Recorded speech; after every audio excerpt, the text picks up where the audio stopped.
So at the recent Eastern Economic Forum in Russia, one of Vladimir Putin's closest advisors said something that got a lot of attention. He said the United States is preparing to use crypto and stablecoins to secretly devalue its entire $37 trillion debt. He says the United States is plotting to put that debt into a crypto cloud, which would reset the system, basically leaving the rest of the world just holding the bag.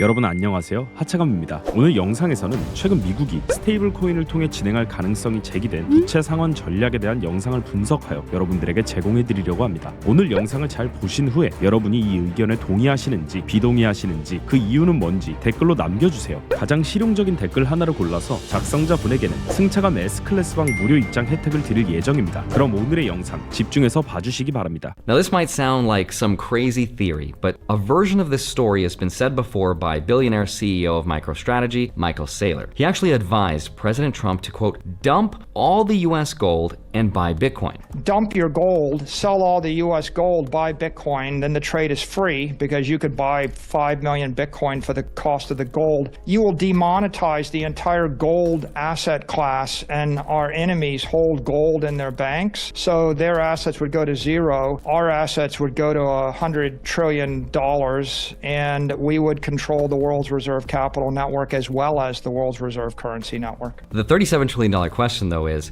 how realistic is this, and would this actually work? Because I think the answer is it's not just going to work. It's going to be inevitable, and I think it's going to happen. Not exactly in that way, but that's what I'm going to help explain in today's video. I want to show you what Putin's advisor exactly said and how the US will devalue its $37 trillion worth of debt with stablecoins and Bitcoin. It's a really interesting story. So with that said, let's get into it. Hi, my name is Andre Jick. Hope you're doing well. Come for the finance and stay for the Bitcoin. So okay, first question is, who is the person that said all this? Now, his name is Anton Kobiakov, and he is the senior advisor to Russia's President Vladimir Putin. And he's been in that job for over a decade. He basically helps with Russia's messaging at big events like the Eastern Economic Forum. Now, in his speech, he said that the US is trying to rewrite the rules of the gold and crypto markets, and that the ultimate goal of the United States is to push the whole world into what he called the crypto cloud. And once the world is there, he says it's gonna move its huge $37 trillion worth of national debt into assets like stablecoins and then devalue it, which would essentially wipe the slate clean. Okay, second question then is, what does it actually mean to devalue the debt, and how does that work? So here goes. Imagine that the whole world is just worth this $100 bill. Let's say I borrow all of it, right? Every single dollar. And now I owe and I have to pay it back. The problem is, paying it back the hard way means I have to pay it back and give it back, right? But luckily, I have a special superpower because I control the world reserve currency. So instead of repaying it back with the same $100 bill I just borrowed, I could just create another $100 bill out of thin air. Well, now the world doesn't just have $100 in circulation anymore. It now has $200, which is now trying to buy all the same things in the world because we didn't make more stuff. So what happens next? The price of all those things goes up, right? Things like real estate, stocks, gold, especially the things everybody wants. They all go up. The groceries you used to pay $1 for now cost $2. Everything becomes more expensive because, again, the supply of money doubled, but the supply of stuff stayed the same. That's inflation. Now, when I go to give you back your $100, it looks like I just repaid you back in full. But in reality, I cheated because now your $100 bill doesn't buy you the same amount of stuff because I diluted the money, so it now only buys you half as much. I devalued the debt. Now, what most people don't realize, though, is that this is literally the oldest trick in the book. And in a lot of ways, it's how the United States has been paying for its debt this whole time. Devaluing doesn't mean defaulting. It doesn't mean not paying back. It means to lower the real value of that debt through inflation or currency manipulation. And this has happened over and over again throughout time. After World War II, during the inflationary 1970s, and even more recently after the pandemic when we created a ton of new money and then everything went up in price, right? more dollars chasing the same amount of stuff. So when Russia's advisor says that the US might use crypto to devalue its debt, he's not telling us anything new, right? He's describing something the US has been doing for a really long time. Now, if you take that same trick I just explained and you push it out to the rest of the world, that's what stablecoins let you do. And just to be clear, this isn't literally exchanging the 37 trillion into stablecoins. It's using dollar-pegged stablecoins backed by treasuries to spread liabilities globally. When those dollars are inflated, the loss gets shared by anyone holding the tokens, but we'll get into that later. But now, here's arguably the most important thing you'll ever understand about the economy. And this is credit to Jeff Booth for this one. Just remember this all the time. The natural state of the economy is deflationary. So what does that mean? Well, it means if the amount of money in the entire world stayed the same, like let's say there was only ever this $100 bill in the entire world, right? And it was always that amount. Over time, as technology gets more efficient, as we get better and better at making stuff, the price of everything would naturally go down. Things would get cheaper because productivity goes up, but the money supply stays the same. That is the natural order of the universe. It's decay. Things get cheaper over time. And that's how it should be. But if you think about it, that's not how the world we live in actually works for some reason. And that's because governments can make more money. And when they do, that's when you hear, oh, wait a minute, gold, real estate, stocks, Bitcoin, that's hit an all-time high. But the reality is, it's not really that those assets are going up in price. What's really happening is that the dollar's going down because we're making more of them. So it now takes more of them to buy the same thing. And when the new money floods the system, all that extra liquidity, as it's called, has to find a home. It has to find a place to go so that it doesn't become worth less. So it gets put into things like real estate, stocks, gold, Bitcoin, which is also why over the long run, those assets look like they go up forever. In reality, they're just holding their purchasing power while the money that's underneath all of that gets weaker and weaker. So then the question is, what if you can expand this superpower, right? You could widen the same trick beyond the US borders. That's where stablecoins come in. Okay, but hold on.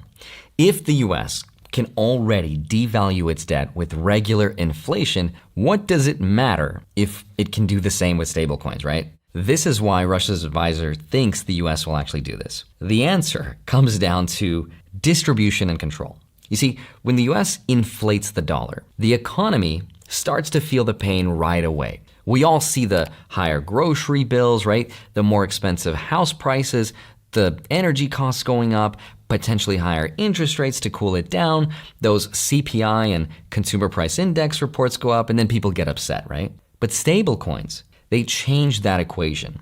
Because stablecoins park reserves in short-term US treasuries, so the demand for dollars in treasuries can actually go up as adoption grows, making the whole thing kind of self-reinforcing. Every time someone uses USDT or USDC throughout the rest of the world, they're basically holding a digital IOU backed by US treasuries. That means they are indirectly helping fund America's debt without actually buying US treasuries, right? So if the US devalues its debt through inflation, the burden doesn't just hit American citizens, it gets exported worldwide through the stablecoin system. So inflation then becomes kind of a shared tax that stablecoin holders everywhere are forced to pay because their digital dollars also lose purchasing power at the same time.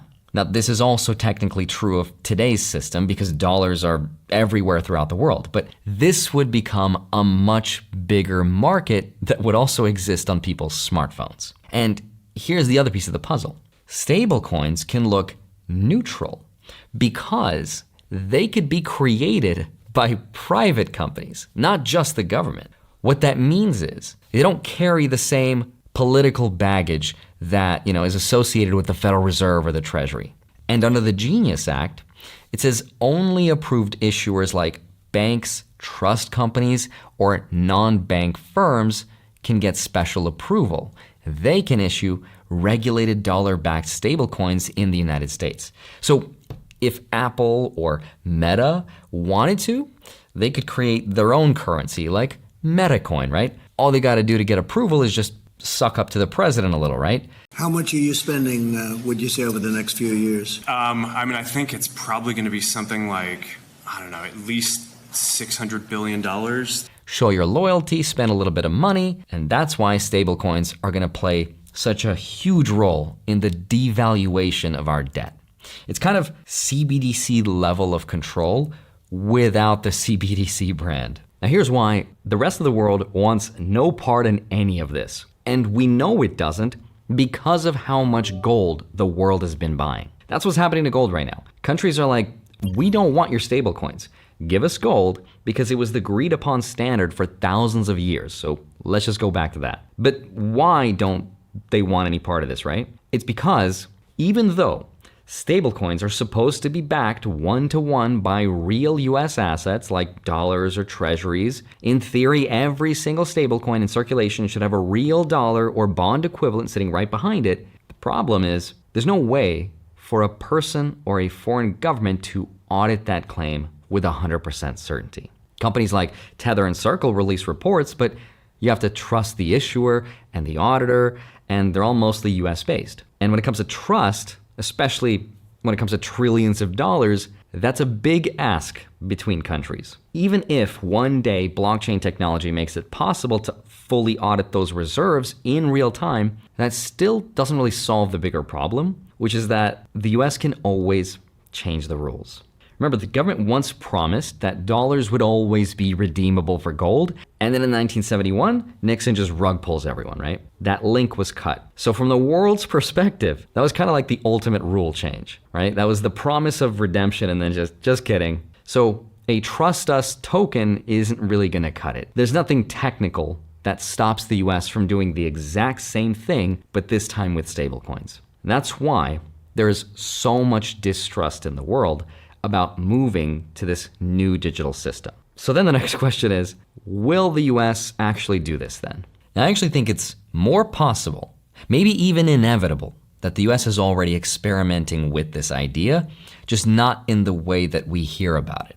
For example, Michael Saylor, he was very public, right? He's advised Donald Trump and his family that America should have a Bitcoin strategic reserve. His plan was if the US sold off all its gold and bought Bitcoin, it would crush gold prices, it would hurt competing countries like China and Russia, and at the same time, it would send Bitcoin's price way up and recapitalize America's balance sheet. But in the end, that's not what ended up happening. Instead, during Trump's presidency, the idea of this US Bitcoin reserve, it ended up being just an idea that was teased, but it was never fully something that became real. The US said it would never use taxpayer dollars to buy any Bitcoin, and it really hasn't been buying any, at least not that we know of publicly. So I don't think it's going to happen the way Michael Saylor was advising publicly would happen.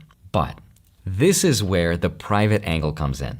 Because while the government might not be openly buying Bitcoin, there's a back door. There's another way this could happen behind the scenes. So think about MicroStrategy, right? This stock. The company has basically become a public Bitcoin proxy with Michael Saylor. They've been buying Bitcoin nonstop. They now hold hundreds of thousands of Bitcoins. So what if, instead of the US government buying Bitcoin directly and then risking global panic, what if it's easier to just let a corporation do it first? That way, it doesn't look like some central bank operation and no one's really paying attention.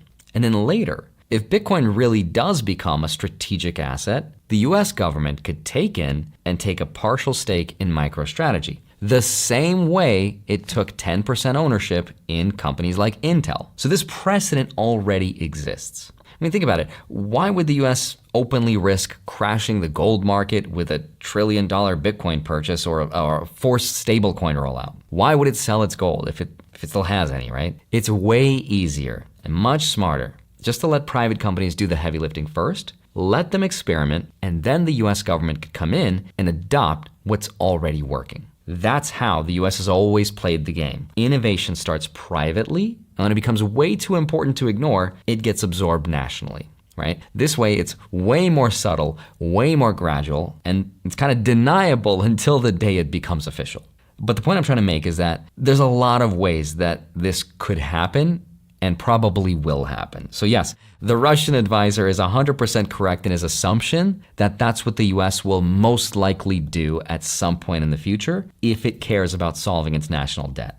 오늘 영상 잘 보셨나요? 먼저 영상의 핵심을 간단히 정리해 보겠습니다. 동방경제포럼에서 러시아 고문 안톤 코비아콥이 제기한 주장을 요약하면 이렇습니다. 미국이 스테이블 코인, 암호자산을 통해 거대한 국가 부채를 디지털 체계로 이전하고 이를 통해 실질적 부채 부담을 경감시키려는 시나리오가 가능하다고 그는 주장했습니다. 물론 여러 가지 현실성은 따져보아야겠지만 핵심은 부채의 실질 가치를 낮추는 전통적 수단을 디지털 수단으로 확장할 수 있다는 관점입니다. 역사적으로 국가는 통화 공급을 늘려 실질 부채를 경감해 왔습니다. 다만 스테이블 코인이 전 세계적으로 확산되면 문제의 범위가 달라집니다. 스테이블 코인은 단기 국채 등으로 준비금을 보관하는 구조가 일반적이라 글로벌 보유자가 늘어날수록 달러, 국채 노출이 스마트폰, 디지털 지갑으로 확장되어 부담이 국외로 전가될 가능성이 생깁니다. 이와 같은 세계 경제의 흐름 속에서 우리는 결국 비트코인과 스테이블 코인을 향한 국가들의 움직임과 방향성에 주목하지 않을 수 없습니다. 그렇다면 지금 이 순간에 우리가 비트코인에 주목해야 하는 이유는 무엇일까요? 그 이유를 세 가지로 압축하면 다음과 같습니다. 첫째, 비트코인은 통화 발행량이 고정된 희소 자산이라는 점에서 전통 통화의 희석, 즉 인플레이션에 대한 구조적 해지 역할을 기대할 수 있습니다.